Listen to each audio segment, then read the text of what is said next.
거대한 비구름이 남북으로 2000km에 걸쳐 펼쳐져 번개를 번쩍이며 동쪽으로 빠르게 이동하고 있습니다. 이 비구름은 강렬한 바람과 함께 내린 비로 건조하고 메마른 대지를 촉촉하게 적셔주었습니다.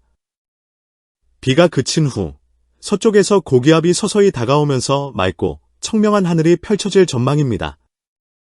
하지만 이 고기압의 영향은 오래가지 않을 것입니다. 곧이어 저기압이 다가오면서 날씨는 다시 흐리고 굳은 상태로 바뀌게 됩니다. 이렇게 매일매일 날씨가 빠르게 변화하며 예측하기 어려운 양상을 보이고 있습니다.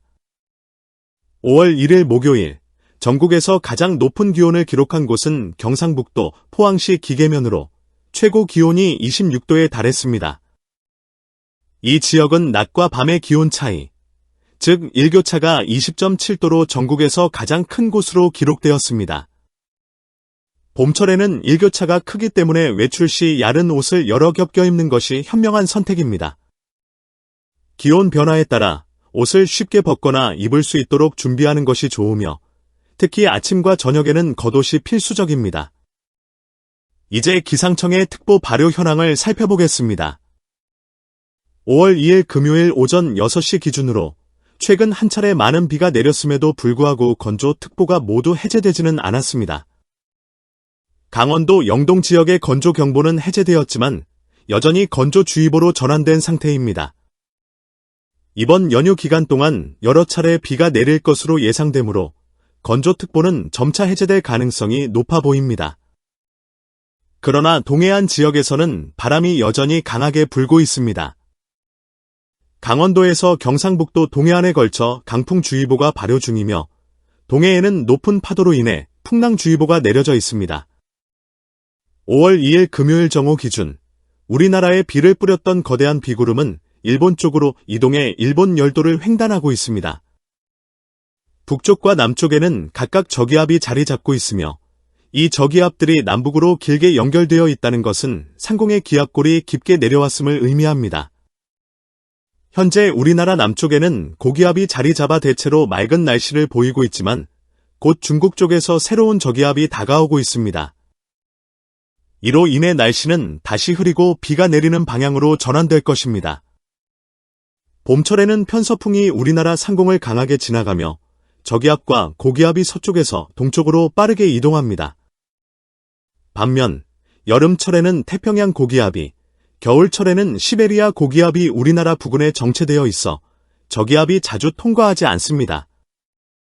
하지만 지금은 봄철의 특성상 저기압이 빈번히 다가오며 비구름을 동반하고 있습니다. 다가오는 토요일부터 4일간의 연휴가 시작되는데 연휴 첫날부터 비가 내릴 전망입니다. 이번 연휴에는 우산이 필수 아이템이 될 것으로 보입니다. 다행히 강한 비가 오래 지속되지는 않을 것으로 예상됩니다. 비가 내린 후에는 고기압이 다가오며 맑고 청명한 하늘이 다시 펼쳐질 것입니다. 하지만 이 고기압도 동쪽으로 빠르게 이동하며 곧 서쪽에서 또 다른 저기압이 다가올 것입니다. 날씨 변화는 계속해서 빠르게 전개되며 구름이 끼고 흐린 날씨가 이어질 가능성이 높습니다. 특히 이 시기는 어린이날과 부처님 오신 날이 겹쳐 있는 중요한 시기입니다. 날씨 변화에 유의하며 외출 계획을 세우는 것이 필요합니다. 이처럼 봄철 날씨는 변화무쌍하며 기온과 강수량의 급격한 변화가 특징입니다. 외출 시 기상정보를 미리 확인하고 적절한 옷차림과 준비물을 챙기는 것이 중요합니다. 기상청의 최신 예보와 특보를 참고하여 안전하고 쾌적한 연휴를 보내시길 바랍니다. 야외 활동을 계획하시는 분들이 많을 것 같습니다. 특히 연휴 기간 동안 많은 사람들이 자연을 즐기기 위해 밖으로 나갈 것으로 예상됩니다. 구름이 낀 날씨는 자외선을 차단해주는 효과가 있어 오히려 야외 활동에 유리할 수 있다는 생각이 듭니다. 하지만 오후부터는 일부 지역에서 비가 흩날릴 가능성이 있어 우산이나 방수 재킷을 준비하는 것이 좋겠습니다. 오늘은 연휴의 마지막 날입니다. 안타깝게도 이날 역시 비 소식이 있습니다. 유럽의 ECMWF 모델은 오전부터 오후까지 하루 종일 많은 비가 내릴 것으로 예측하고 있습니다. 하지만 다른 기상 모델들은 이와는 다른 전망을 내놓고 있어 불확실성이 큽니다. 이에 따라 미국의 제퍼스 모델과 독일의 아이콘 모델을 함께 살펴보겠습니다. 미국의 제퍼스 모델에 따르면 두 개의 저기압이 연속적으로 우리나라 부근을 통과할 것으로 보입니다. 하지만 이 저기압들은 비구름을 크게 동반하지 않아 강한 비보다는 산발적인 비가 내릴 가능성이 높습니다. 반면 독일의 아이콘 모델은 저기압의 통과 시각이 더 빠를 것으로 예측하고 있습니다. 이 모델은 5월 5일 저녁 무렵부터 강수가 시작될 것으로 모의하고 있습니다. 이제 불과 3일 앞으로 다가왔지만 각 모델들이 일치된 예상을 내놓지 못하고 있어 정확한 날씨 예측이 어려운 상황입니다. 역시 봄철 날씨는 슈퍼컴퓨터로도 풀기 어려운 복잡한 과제라는 것을 새삼 느끼게 됩니다. 한편 일본 기상청은 최근 5월에 대한 1개월 예상 자료를 발표했습니다. 이 자료는 앙상블 예측을 바탕으로 한 매우 대략적인 전망으로 참고용으로 살펴보는 것이 좋겠습니다. 예측 기간은 5월 3일부터 5월 30일까지 총 28일간입니다. 먼저 500헥토파스칼 고도에 대해 알아보겠습니다. 이 고도에서의 기압 분포는 상층 대기의 흐름을 이해하는 데 중요한 단서가 됩니다. 붉은색과 오렌지색은 고도가 높은 기압능을 나타내고 푸른색과 하늘색은 고도가 낮은 기압고를 의미합니다. 이번 예측에서는 북극 부근의 기압능이나 기압골이 집중되어 있지 않고 흩어져 있는 모습이 관찰됩니다. 특히 고도가 낮은 기압골이 우리나라까지 남아있는 것으로 나타났습니다. 이는 편서풍이 우리나라 부근에서 남쪽으로 사행할 가능성을 시사합니다. 따라서 5월에는 기온이 극단적으로 높아지는 일은 드물지 않을까 예상됩니다. 다음으로 850헥토파스칼에서의 기온을 살펴보겠습니다. 이 고도는 지상 약 1.5km 높이로 지표면 기온에 영향을 미치는 중요한 지표입니다.